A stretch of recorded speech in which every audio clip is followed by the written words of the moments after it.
다 함께 기도하심으로 2월 13일 목요일 아침 예배를 시작하겠습니다. 기도하겠습니다.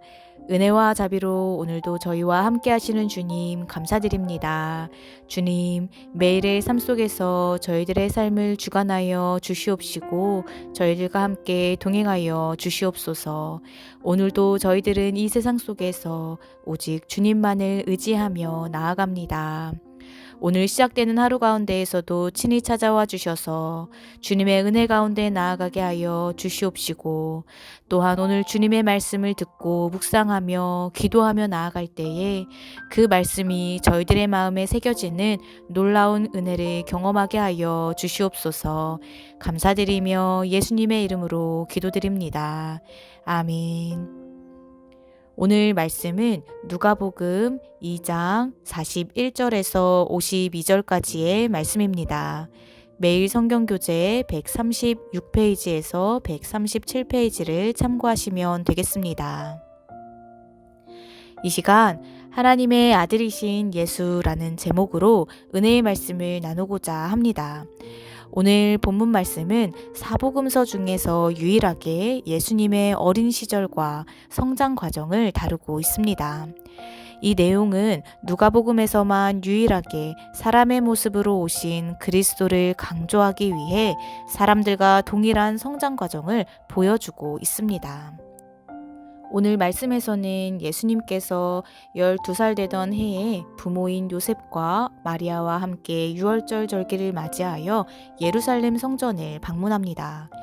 그리고 요셉과 마리아는 돌아오는 도중에 예수님이 함께 없는 것을 알고 예루살렘으로 다시 돌아가 예수님을 찾다가 결국 사흘 후에 성전에서 예수님을 다시 만나게 됩니다. 요셉과 마리아는 절기를 지키고 집으로 돌아가는 하룻길을 간 후에야 예수님이 보이지 않는다는 사실을 깨닫게 되었습니다. 그 당시 유월절 행사에는 수많은 인파가 몰렸기 때문에 귀향길에 오를 때에는 무리를 지어 이동하였습니다. 이때 여자들과 아이들은 행렬의 앞에서, 남자들은 행렬의 뒤에서 이동했었습니다. 그래서 요셉과 마리아도 소년 예수님이 행렬 어느 가운데 끼어 있으리라고만 생각했던 것입니다. 그러나 아무리 무리 속에 있겠지 생각한다 할지라도 하루가 지난 후에서야 예수님을 잃어버린 것을 알게 되었다는 것은 예수님을 계속 지속해서 살펴보며 관심을 갖지 않고 소홀했었음을 우리는 보게 됩니다. 이를 통해 우리는 예수님께 시선을 맞추는 것이, 예수님께 집중하는 것이 얼마나 중요한지를 깨닫게 됩니다. 예수님을 계속해서 바라보지 못한다면 우리의 삶 속에서 우리 역시 예수님을 잃어버릴 수도 있습니다.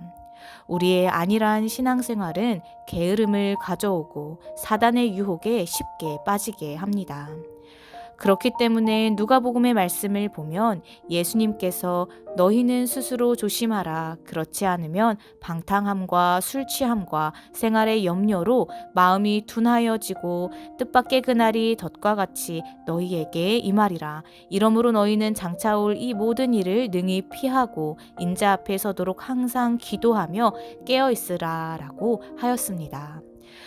우리의 나태한 신앙생활은 결국 우리의 덫이 될 수 있기에 우리는 이 말씀과 같이, 하나님께서 우리에게 말씀해 주신 것과 같이 늘 깨어서 기도해야 할 줄로 믿습니다. 성도 여러분, 우리가 예수님께 우리의 시선을 고정시키며 살아갈 때에 우리는 세상의 유혹과 염려가 아닌 주님의 은혜와 평강 가운데 거하게 됩니다. 마리아와 요셉처럼 예수님을 잃어버리고 당황하며 찾아 헤매이는 것이 아니라 우리의 삶의 중심을 오직 주님께 초점을 맞추어 살아감으로 주님과 늘 동행하시는 저와 모든 성도님들의 삶이 되시기를 주님의 이름으로 간절히 소망합니다. 이후 46절의 말씀을 보게 되면 마리아와 요셉은 예수님을 성전에서 만나게 됩니다. 예수님은 그곳에서 무엇을 하고 계셨습니까? 예수님은 성전에서 선생들에게 듣기도 하고 묻기도 하였다 하였습니다. 즉 예수님은 어린 시절부터 말씀을 깊이 알고 있었으며 말씀에 대한 궁금증과 열정으로 성전에서 율법학자들과의 열띤 토론을 하였던 것입니다. 우리는 이러한 예수님의 어린 시절을 통해 우리의 삶에서 가장 먼저 준비해야 할 것이 무엇인지를 발견하게 됩니다. 그것은 바로 말씀을 바로 알고 말씀으로 무장하는 것입니다. 에베소서 6장 11절의 말씀을 보면 마귀의 관계를 능히 대적하기 위하여 하나님의 전신갑주를 입으라 하였습니다. 우리가 마귀의 관계에 대적하려면 하나님의 전신갑주를 입어야 합니다. 전신갑주는 완전 무장을 갖춘 상태를 말합니다. 즉 우리는 하나님의 말씀으로 완전 무장하여서 이 험한 세상에서 오직 말씀으로 승리하며 살아가야 한다라는 것입니다. 성도 여러분, 말씀은 우리의 삶에, 우리의 신앙의 가장 기본이며 가장 핵심입니다. 예배를 드릴 때에도 우리는 말씀 가운데 예배를 드리며 기도할 때에도 중언부언하거나 나의 바람만을 말하는 것이 아니라 말씀 안에서 기도해야 합니다. 사단의 시험과 유혹 역시 하나님의 말씀으로만 능히 이길 수 있음을 믿음으로 고백하시기를 바랍니다. 우리가 말씀을 가까이 해야 하는 것은 우리가 겪게 되는 수많은 어려움과 두려움, 마귀의 방해 역시도 말씀이면 능히 이길 수 있기 때문입니다. 예수님 역시 말씀으로 마귀를 대적하시며 물리치셨습니다. 우리 역시 예수님께서 가장 중요하게 생각하셨던 말씀으로 다시 돌아가시기를 바랍니다. 혹시라도 말씀에 소홀하였거나 말씀 외에 다른 우선순위가 내 삶에 있었다면 다시금 우리가 말씀으로 돌아가 주님의 말씀으로 우리의 삶을 무장하시는 저와 모든 성도님들의 삶이 되시기를 주님의 이름으로 간절히 소망합니다. 이 시간 오늘 주신 이 말씀 붙잡고 함께 기도하겠습니다. 은혜와 사랑이 충만하신 하나님 아버지 감사합니다.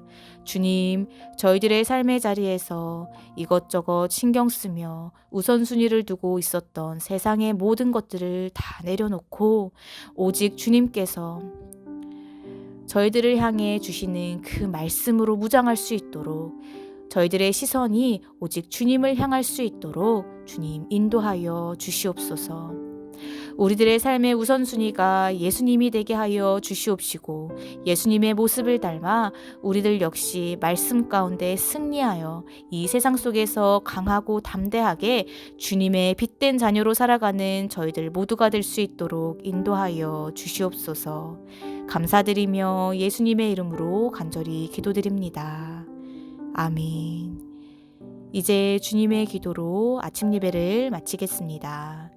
하늘에 계신 우리 아버지여, 이름이 거룩히 여김을 받으시오며 나라에 임하옵시며 뜻이 하늘에서 이룬 것 같이 땅에서도 이루어지이다. 오늘날 우리에게 일용할 양식을 주옵시고 우리가 우리에게 죄 지은 자를 사하여 준 것 같이 우리의 죄를 사하여 주옵시고 우리를 시험에 들게 하지 마옵시고 다만 악에서 구하옵소서. 나라와 권세와 영광이 아버지께 영원히 있사옵나이다. 아멘.